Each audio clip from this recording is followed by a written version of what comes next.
வணக்கத்துடன் நண்பர்களே, நான் உங்கள் Inba. The fact of religion என்கின்ற தலைப்பில் வலையொலி ஒன்றை உருவாக்கி மதம் சார்பான விடயங்களை மையப்படுத்தி பல காணொளிகளை கொடுத்து கொண்டிருக்கின்றேன். தற்போது அதில் நான் வழங்கியிருக்கின்ற காணொளிகளில் மதத்தில் மறைக்கப்பட்ட பக்கங்கள் பல எடுத்து காட்டப்பட்டு கொண்டு இருக்கின்றன.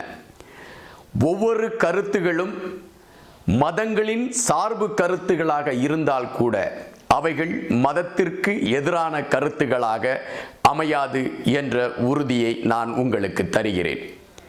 எங்களுடைய காணொளிகள் பிடித்திருந்தால் நீங்கள் பகிர்ந்து கொள்ளுங்கள்.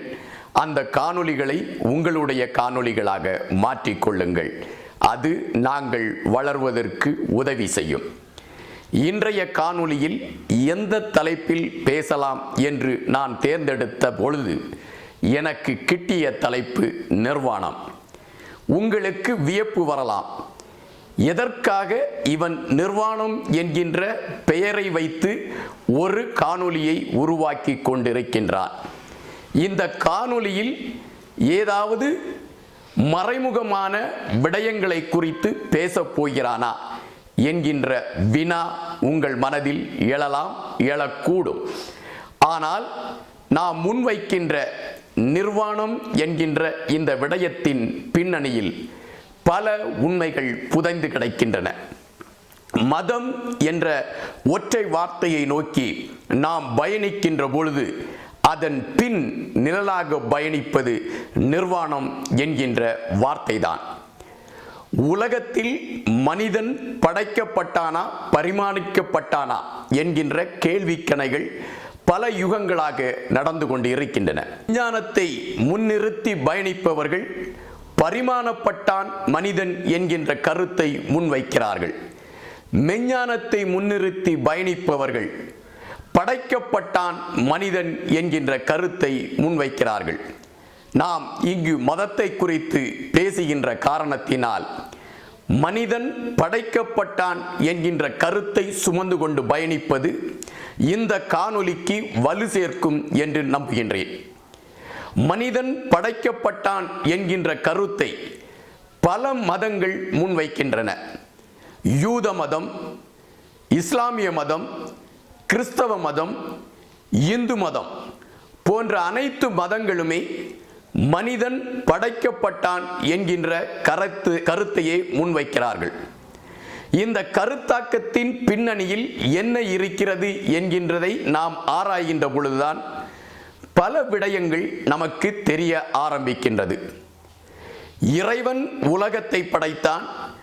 உலகத்தை படைத்த இறைவன் ஆணும் பெண்ணும் என்கின்ற இரண்டு உயிரினத்தை படைத்தான் என்கின்ற கருத்துகள் பல மத நூல்களில் இடம்பெற்றிருக்கின்றன. அதில் குறிப்பாக இறைவன் படைத்ததாக சொல்லப்பட்ட ஆதாம், ஏவாள் இந்த இரண்டு கதாபாத்திரங்களும் இன்று வரை நமது முன்னோர்களாக எல்லோரோடும் பார்க்கப்பட்டு கொண்டிருக்கின்றன. இறைவன் உலகத்தை படைத்த பொழுது அந்த உலகத்தில் மனிதனை அத்தாட்சியாக வைத்த பொழுது மனிதனை நிர்வாணமாகத்தான் படைத்தான்.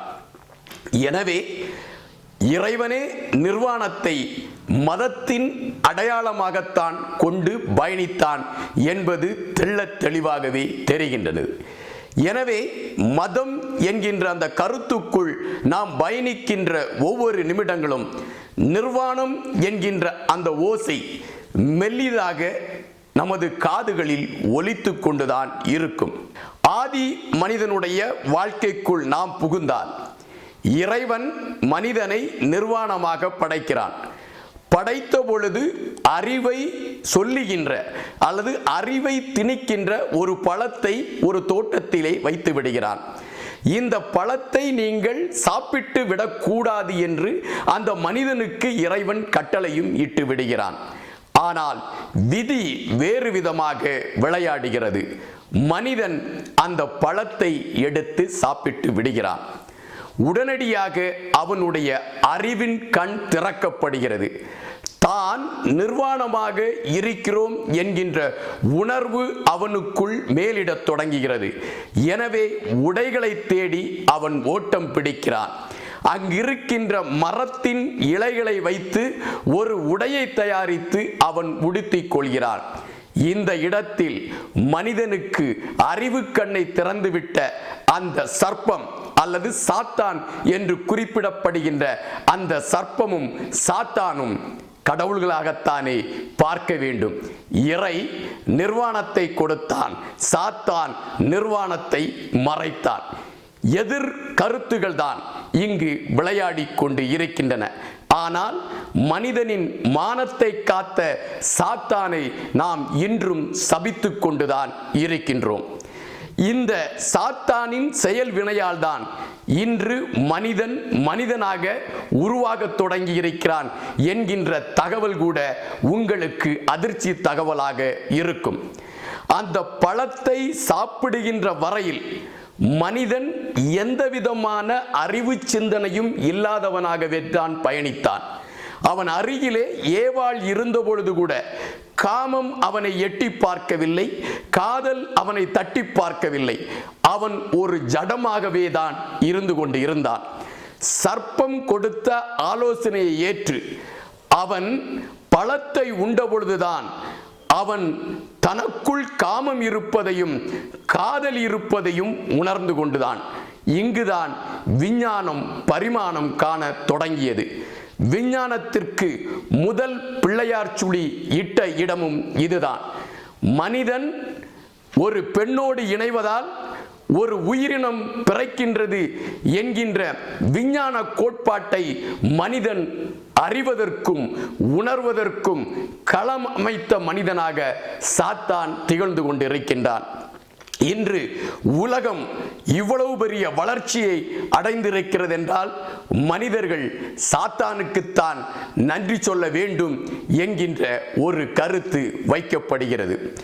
நாம் இப்பொழுது நிர்வாணத்தை குறித்து பேசினோம். படைக்கப்பட்ட மனிதன் நிர்வாணமாக படைக்கப்பட்டிருக்கிறான் என்பதை தெளிவாக சொன்னேன். இந்த நிர்வாணம் மதத்திற்குள்ளும் தொடர ஆரம்பித்தது. நீங்கள் மத வழிபாடுகள் என்று பண்டைய காலங்களில் பார்த்தீர்கள் என்றால் கோயில் சிற்பங்களில் இருந்து அனைத்து விடயங்களிலும் நிர்வாணம் முன்னிலைப்படுத்தப்பட்டிருப்பதை நீங்கள் பார்க்கலாம். அது பெண்ணின் நிர்வாணமாக இருக்கலாம் அல்லது ஆணின் நிர்வாணமாக இருக்கலாம். இன்று வரை மதம் அந்த நிர்வாணத்தை தூக்கி சுமந்து கொண்டுதான் இருக்கின்றது. பட்டினத்தார் போன்றோர்கள் என்ன சொல்கிறார்கள் என்றால், உன் உடலில் இருக்கின்ற பற்றுகளை எல்லாம் நீ துறந்துவிட்டு ஒரு நிர்வாண மனிதனாக நீ பயணித்தால் மோட்சத்தை அடையலாம் என்கின்ற கருத்தை முன்வைக்கிறார்கள். அப்பொழுது நிர்வாணம் என்கின்ற வார்த்தை வலுப்பெறுகிறது என்பதை நீங்கள் உணர்வீர்கள். அதுபோல பல மதத்தை பற்றி பேசிக் கொண்டிருப்பவர்கள் அல்லது மதத்தை வைத்து பிழைப்பு நடத்தி கொண்டிருப்பவர்கள் அல்லது மதத்தை தங்களுடைய வழிபாட்டு முறைகளாக காட்டிக் கொண்டிருப்பவர்கள் நிர்வாணத்தை ஒரு அடையாளமாக வைத்திருக்கின்றார்கள். இன்னும் நீங்கள் சற்று பின்தள்ளி பார்ப்பீர்களானால் ஒரு மதத்தை சார்ந்தவர்கள் நிர்வாண சாமியார்கள் என்ற ஒரு குழுவையை உருவாக்கி வைத்திருப்பதை நாம் பார்க்கலாம். மதம் என்று நாம் எடுக்கின்ற பொழுது மதத்தின் பின்னணியில் இறை இருக்கிறார், தத்துவ கோட்பாடுகள் இருக்கிறது, சித்தாந்தங்கள் இருக்கிறது, வழிபாட்டு முறைகள் இருக்கிறது, மக்களுக்கு மன நிம்மதியை கொடுக்கிற விடயங்கள் இருக்கிறது போன்றவற்றை நாம் பேசிக்கொண்டு இருந்தாலும் மதம் முதலாக மனிதனுக்கு திணித்தது என்னவோ நிர்வாணத்தை தான். அதனால்தான் இன்று ஆணும் பெண்ணும் காதலில் கூட நிர்வாணத்தை ரசிக்கின்ற வகையில் அவர்களுடைய மூளை செல்கள் பதம்படுத்தப்பட்டு இருக்கின்றன. எனவே நிர்வாணத்தை போற்றுவோம், அது மதமாகவே இருக்கட்டும். நன்றியுடன் உங்கள் இன்பா.